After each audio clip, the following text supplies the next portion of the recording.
ఇదైతే దిర్శన చెట్టు అండి. ఎక్కడ చూసినా దిర్శన చెట్లే ఉంటాయి రోడ్డు పక్కన. దీని ఫ్లవర్స్ అయితే చూపిస్తా.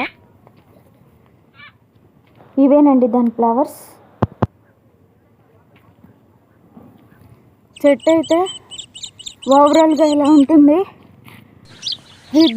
దీని పుల్లలు విరుచుకొని పళ్ళు రుద్దితే చాలా బలంగా తయారవుతాయి.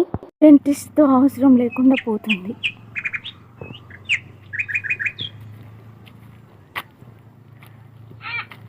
దీని బెరడు వచ్చేసి ఇలా ఉంటుంది.